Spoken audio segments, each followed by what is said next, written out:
Well, more police officers are facing more legal consequences, perhaps than ever before. In 2021, a record number of officers, 21, was charged with murder or manslaughter. Now, that's the highest number ever recorded. But activists say this is really only a start and that more actually needs to be done in order to hold law enforcement accountable.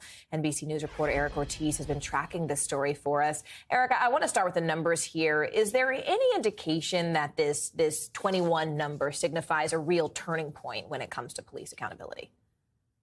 Hi, Morgan. Yeah, as you point out, last year was a record 21 police officers charged. Now, that's strictly for fatal shootings, and that data collected by Bowling Green State University researchers does show the number has been going up over the past 5 years. You had as few as 7 officers charged back in 2017.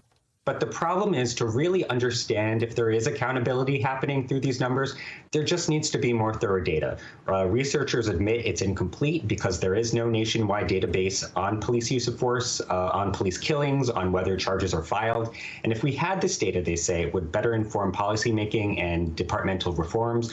We could see the trends over time, which departments are using lethal force at a higher rate, and why there may be more prosecutions happening. Erik, how many people, when we talk about were shot by police last year? I mean, that 21 number, is that addressing those who were shot? I mean, and does that number break down or shift according to demographics? Yeah, we know that roughly 1,000 people are fatally shot every year by a police officer. An analysis by the Washington Post found that Black citizens are killed at more than twice the rate as white citizens. Most of those killed, about 95%, are males between 20 and 40 years old.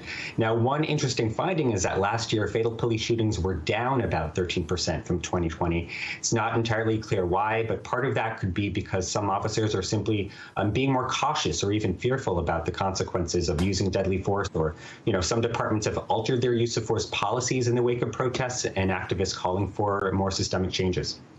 And Erik, just finally, what else do activists say in terms of specific needs to be done in order to really hold more police officers accountable across the country? Do they think there needs to be a federal approach to solving this?